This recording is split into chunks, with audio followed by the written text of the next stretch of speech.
Сайн байцгаана уу та бүхэндээ өнөөдрийн мэндийг хүргэе. 365 өдөр гайхамшигтай хамт подкастын маань 125 дахь дугаар эхлэхэд бэлэн боллоо. Та бүхний итгэлтэнд панда байна. Winners never quit and quitters never win. Vince Lombardi. За өнөөдрийн энэ персепт надад үнэхээр их таалагдчихэв. Нөгөө нэг би 10 жил байхдаа юунд их дуртайсан л та. Хими хичээл. Тэгээ хими хичээл чинь нөгөө нэг ер нь бол хамгийн гол зүйл нь нөгөө пропорцийн бодлого байдаг байсан шүү дээ. Тэгээ яг энэ өнөөдрийн маань персепт яг энэ пропорцийн бодлого л явж илээ л да. Ялагч нар хизээж бууж өгдөггүй. Эсвэргээрээ бууж өгдөг хүмүүс хизээж ялдаггүй гэдэг. За тэгээд үргэлжлүүлэхээс өмнө хэдүүлээ. Энэхүү өнөөдрийн маань персептийг хэлсэн хүний талаар сонирхоод үзье. За Vince Lombardi гэж хэн байсан бэ? Тэрээр 1913-аас 1970 оны хооронд амьдарч байсан. Америкийн спортын түүхэнд хамгийн агуу удирдагч, дасгалжуулагчдын нэгт тооцогддог. Америк хөл бөмбөгийн домогт дасгалжуулагч, удирдах ажилтан байсан юм байна. Тэгээд түүний хувьд болохоор 1960-ад онд Green Bay Packers багийг удирдах үндэсний хөл бөмбөгийн лигийн 5 удаагийн аврах болгосны дотор хамгийн анхны 2 удаагийн Супер Боулын ялалт багтд юм байна. Ломбарди багта хатуу сахилга бат хувийн зохион байгуулалт шаргуу хөдөлмөрч чанарыг хэвшүүлсэн байдаг бөгөөд түүний тактикийн гол зэвсэг нь тоглогчдын нарийн хүчтэй хамгаалалтын хаалт дээр суурилсан Ломбарди Sweep хэмээх алдартай тогтолцооны хувилбар байжээ. Түүнчлэн тэрээр талбайн гадна ч тоглогчдоо хамгаалж арьс өнгөөр ялгуурлан гадуурхах үзлийн эсрэг хатуу байр суурь баримталдаг байсан. Ломбардийн үндэсний лигийн хөл бөмбөгийн лигийн аврах шалгаруулах тэмцээнд ерөнхий дасгалжуулагчаар ажилласан 10 жилийн хугацаанд хизээч ялагдлаар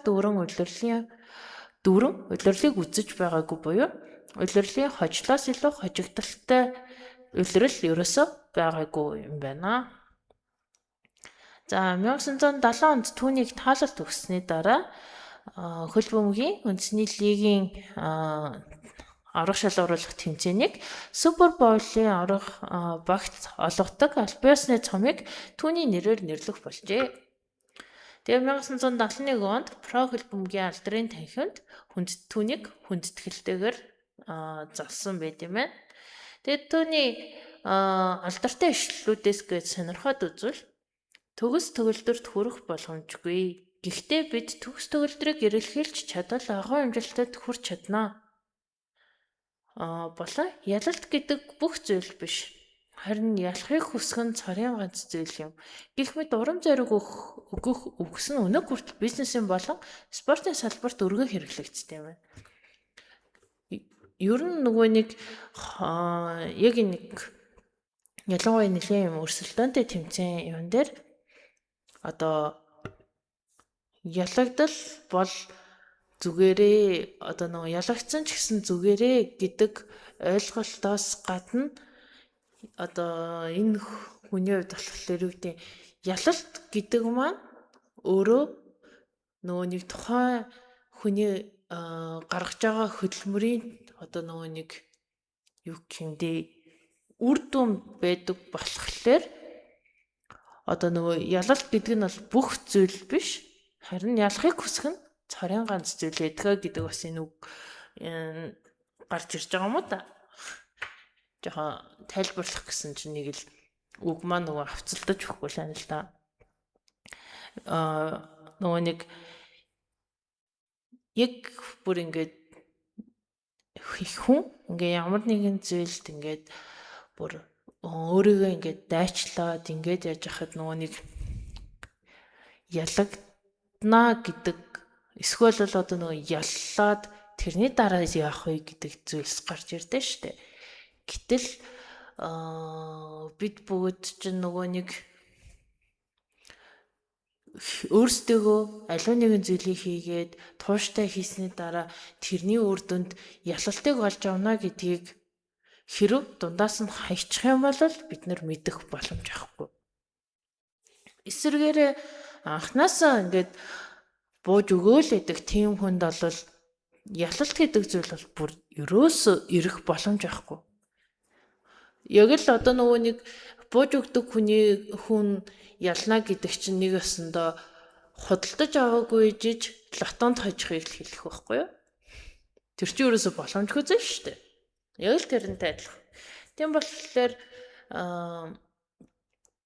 мэдээж аливаа нэг зүйлийг эхлүүлнэ, оролдож үзнэ гэдэг бол хэцүү. Амархан зүйл бол ерөөсөө биш. Тэгээд маш их сэтгэлийн хат шаардах нь бол ойлгомжтой. Гэхдээ тэр нь үнэхээр чиний хийхийг хүсдэг зүйл байх юм бол яг үгүй өөрийгөө бүгднийг дайчлаад үз. Хочжим хань чи тэр үед нэг тэгсэн байсан бол би өнөөдөр ямархуу байх байсан болоо гэж харамсаж амьдрахгүй л байхгүй юу? Тэр чинь л хангалттай шүү дээ, тэ? Ер нь амьдрал чинь нэг тийм айхтар сүртэй зүйл бид нараас нэг шаардаад байгаа зүйл байхгүй. Зүгээр л эргээд харахад би ч хол ирчтэй гэд сэтгэл хангалуун байж чадчихэв нөө эсвэл би бүр юу ч хийж амжуулаагүй юм биш үү те. Би юу хийж амьдарч исэн бэ гэж бодохоор байна уу. Тийм л хоёр ялгаа байгаа. Тэгээд арай илүү нөгөө би хол ирчтэй сайн явж байна гэж боддог тал руугаа байхын тулд чи өнөөдөр битээ бууж өгөөрэй. Би ч гэсэн одоо энэ 365 хоногийнхаа подкастыг өргөжлүүлсээр хаална. Та бүхэн надтай хамтаагаарай. За тэгээ өнөөдрийнхөө дугаарыг энэ хүргээд өндөрлөе. Энэ хүртэл хамтайсан та бүхэндээ баярлалаа. Баяртай. 365 хоногийн турш чамтай хамт байх чиний итгэл таанд Панда.